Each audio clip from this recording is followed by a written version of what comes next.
સ્વાવલંબન, સ્વાભિમાન અને સશક્તિકરણ એનો ત્રિવેણી સંગમ એટલે આજનો કાર્યક્રમ નારી સશક્ત મેળો.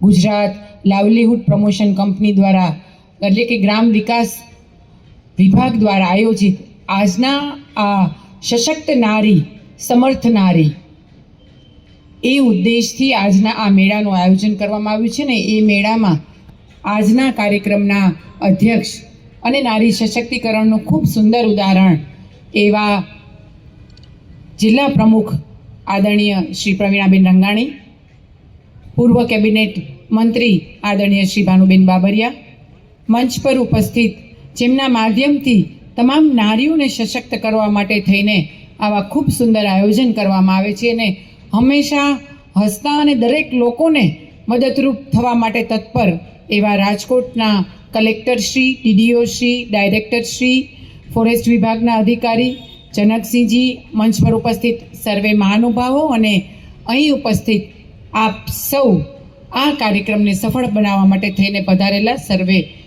શહેરીજનો. આજના આ કાર્યક્રમનો મુખ્ય ઉદ્દેશ કે નારી સશક્ત બને અને એટલા માટે થઈને સરકારશ્રી દ્વારા આવા નારી સશક્ત મેળાનું આયોજન કરવામાં આવે છે. મને જણાવતા ખૂબ આનંદ થાય છે કે અત્યાર સુધીમાં રાજકોટ જિલ્લામાં 28,000 જેટલી લખપતિ દીદી બની ગઈ છે અને એના માટે થઈને 2700થી પણ વધારે સખી મંડળે એમાં ભાગ લીધો છે. સખી મંડળની બહેનો આત્મનિર્ભર બને, સશક્ત બને, પોતે પોતાની ઘરમાં બનાવતી વસ્તુઓનું વેચાણ કરી શકે, એ મુખ્ય ઉદ્દેશ આજના આ કાર્યક્રમનો છે. આ કાર્યક્રમનો ઉદ્દેશ એવો નથી કે વસ્તુ તમે લાવો અને તમે વેચો, એ વેચાણ કરવાની પ્રક્રિયાનો આ કાર્યક્રમ નથી, પણ સરકારશ્રીના ઉદ્દેશને સમજવાની વાત છે. આપણા વડાપ્રધાન નરેન્દ્રભાઈ મોદી સાહેબ હંમેશા કહે છે કે અગર દેશ को आगे बढ़ाना है, अगर देश को आगे बढ़ाना है तो उसके लिए महिला को अपना एक कदम आगे बढ़ाना होगा. अगर महिला अपना एक कदम आगे बढ़ाएगी तो उसके साथ उसका परिवार, परिवार के साथ समाज और समाज के साथ पूरा राष्ट्र विकास की ओर चल पड़ेगा. एक जमानाમાં સશક્તિકરણ એ માત્ર એક શબ્દ હતો, પણ વડાપ્રધાન નરેન્દ્રભાઈ મોદી સાહેબ અને આપણા મુખ્યમંત્રી શ્રી ભૂપેન્દ્રભાઈ પટેલે આ સશક્તિકરણને સાચા અર્થમાં ચરિતાર્થ કર્યું છે. અહીંયા આવેલી તમામ બહેનો કે જે ઘરે કામ કરે છે, એ ઘરે કામ કરનારી બહેનો પોતે પોતાનામાં રહેલું કૌશલ્ય અને એના માધ્યમથી આત્મનિર્ભર બને, એ મુખ્ય ઉદ્દેશ સરકારશ્રીનો છે.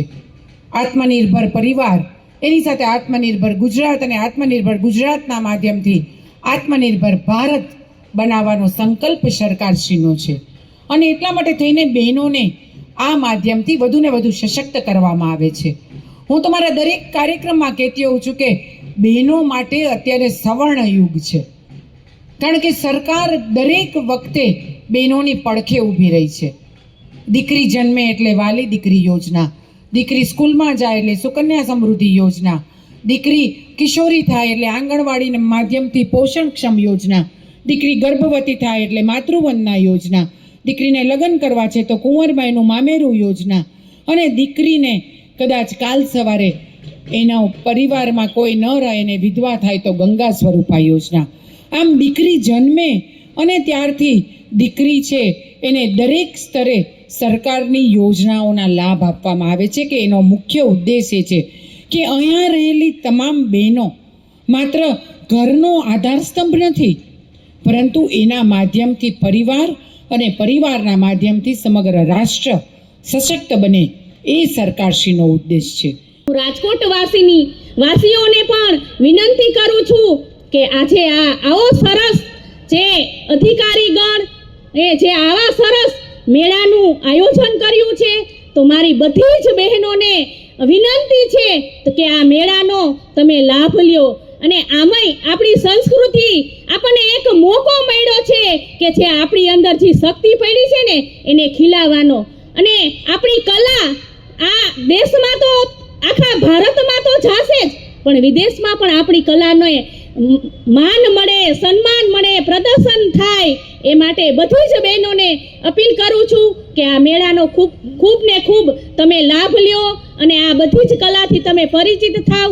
અને અહીં ઉપસ્થિત મારી બધી જ સખી મંડળની બહેનો ખૂબ આગળ વધે, આ વિકસિત ભારતમાં એનું યોગદાન કે ખૂબ જ એનું મોટું યોગદાન છે, અને આવનારી બહેનો સશક્ત બને, એના પગભર થાય એવા આપણા દેશના યશસ્વી અને મુખ્યમંત્રી કે જે હર હંમેશ જે ચિંતા કરતા રહેલા છે કે બહેનો એના પગભર થાય, આગળ આવે અને સશક્ત ભારત બને, એના માટે આપણે બધા જ સાથ સહકારથી એકમેવ બની વાદ વિવાદ છોડી અને આપણે કામે લાગી જાય.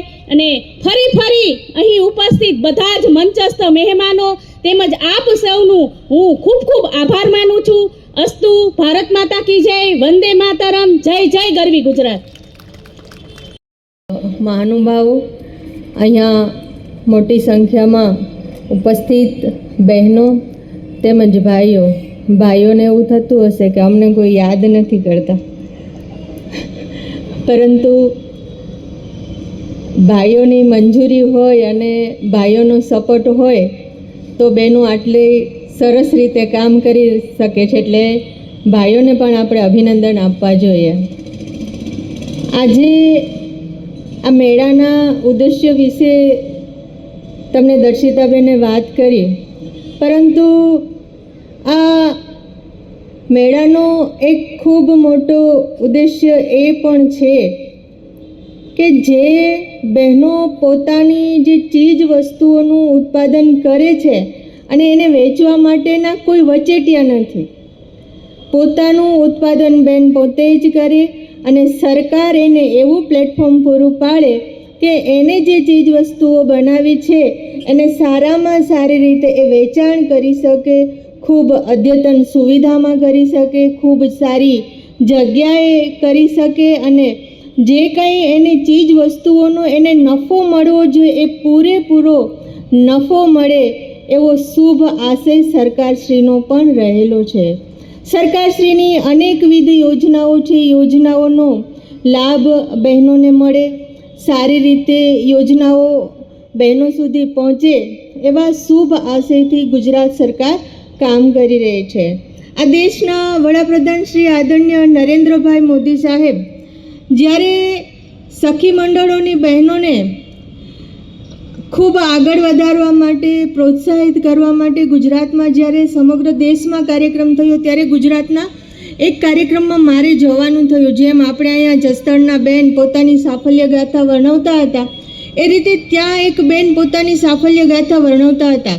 એટલે એમનું કહેવાનું એવું થયું કે જ્યારે મેં મારા વ્યવસાયની શરૂઆત કરી, અમે સખી મંડળો ચાલુ કર્યા, 10 બહેનોનું ગ્રુપ બનાવ્યું અને ગ્રુપમાંથી અમે લોકોએ જુદો જુદો વ્યવસાય કરી અને વેચાણ માટે જ્યાં આ રીતે મેળા હોય એ મેળામાં જવાનું આયોજન થયું. ત્યારે સ્વાભાવિક છે કે બેનને ઘરે 3 દીકરીઓ હતી, ઘરેથી એને પરમિશન નહોતી મળતી કે તું આ રીતે બહાર જઈને કોઈ મેળામાં જા.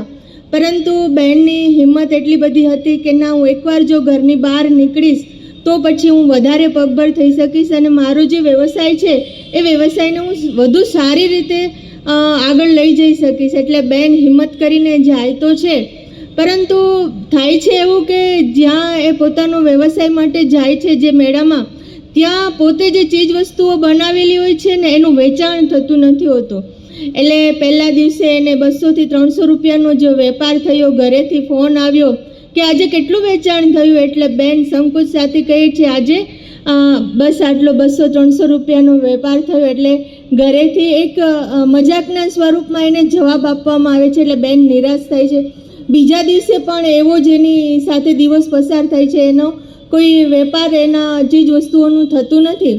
પછી અધિકારીઓ માટે તાળીઓ પાડવાનો અવસર છે, ત્યારે ત્યાં રહેલા અધિકારીઓએ કીધું કે બેન તમારું ચીજ વસ્તુઓનું વેચાણ નથી થતું, તો તમે એક કામ કરો, જેમ આપણે અહીંયા ફૂડ કોર્ટ છે ને, ત્યાં ફૂડ કોર્ટની બાજુમાં તમે આપણું દેશી જમણવાર હોય, જે રીંગણાનો ઓળો છે, બાજરાનો રોટલો છે, મસાલાવાળી છાશ છે, આવું બધું બનાવો અને એનો મિનિમમ પ્રાઇસ રાખો, એ બધું વેચાવી દેવાની જવાબદારી અમારી. એ બેન શરૂઆત કરી, અધિકારીઓ એને મદદ કરી અને બેન જ્યારે ઘરે ગઈ ને ત્યારે 6 થી 7 લાખનો નફો લઈને ગઈ. એટલે આના માટે શ્રેય જાય છે અધિકારીઓને, એટલા માટે કે અધિકારીઓએ એને પ્રોત્સાહન આપ્યું. કદાચ આપણી કોઈ બેન અહીંયા આવી હોય અને એને એવું થાય કે પોતાનો વ્યવસાય સારી રીતે ચાલી નથી શકતો, પરંતુ અહીંથી એને મોટામાં મોટું માર્કેટિંગ મળવાનું છે. તમે અહીંયા જશો, દરેક મેળા ઉપર તમને જે સ્ટોલવાળા આવ્યા હશે એને કાર્ડ આપશે એટલે તમે ક્યારેક પર્સમાંથી કાર્ડ નીકળશે તો ખબર પડશે કે મારે પટોળાવાળાને ત્યાં જવું છે, મારે અહીંયા જવું છે. અને ખૂબ માર્કેટિંગ ગુજરાત સરકાર દ્વારા પૂરું પાડવામાં આવ્યું છે. ત્યારે બધાને ખૂબ ખૂબ શુભેચ્છાઓ સાથે મારી વાત પૂરી કરું છું. ભારત માતા કી જય.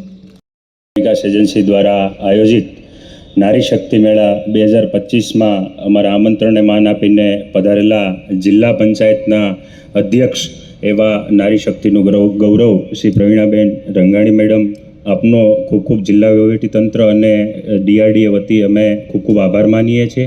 પૂર્વ કેબિનેટ મંત્રી એવા માનનીય ભાનુબેન બાબરિયા મેડમ, આપનો પણ ખૂબ ખૂબ આ તકે પધારવા બદલ આભાર માનીએ છીએ. દર્શિતા મેડમ ધારાસભ્ય શ્રી, એમનો પણ ખૂબ ખૂબ આ તકે આપણે આભાર માનીએ છીએ. આ કાર્યક્રમને સફળ બનાવવા માટે આપણને માર્ગદર્શન આપતા એવા આપણા જિલ્લા કલેક્ટર ઓમપ્રકાશ સાહેબ, માનનીય જિલ્લા વિકાસ અધિકારી શ્રી આનંદુ સર, તેમજ નિયામક શ્રી જિલ્લા ગ્રામ વિકાસ એજન્સી AK વસ્તાણી સાહેબ, યુવરાજસિંહ, જનકસિંહ અને વિભાગમાં અલગ અલગ વિભાગમાંથી પધારેલા અને આ કાર્યક્રમમાં જેમના સ્ટોલ છે એવા વિભાગમાંથી પધારેલા તમામ અધિકારીશ્રીઓ, આ મેળાનું હૃદય સમાન અમારી સખી મંડળની બહેનો અને ગ્રામ્ય વિસ્તાર અને શહેરી વિસ્તારમાંથી આવેલા વિવિધ આર્ટિઝન કારીગરો અને માહિતી કદામાંથી પધારેલા મિત્રો, આપ સૌનું આ તકે જિલ્લા વહીવટીતંત્ર, ગુજરાત લાઇવલીહુડ પ્રમોશનલ કંપની અને DRDA વતી હું ખૂબ ખૂબ આભાર માનું છું અને મંચસ્થ તમામ મહેમાનોને વિનંતી કરું છું કે આ નારી શક્તિ મેળાને ખુલ્લો મૂકવા માટે આપ સૌ પધારો એવી મારી વિનંતી છે. આભાર. હસ્તકલા, મિલેટ આધારિત ઉત્પાદનો વગેરેનું જીવન પ્રદર્શન, વેચાણ કાઉન્ટર અને B2B લિંકેજનું આમાં આયોજન કરવામાં આવ્યું છે.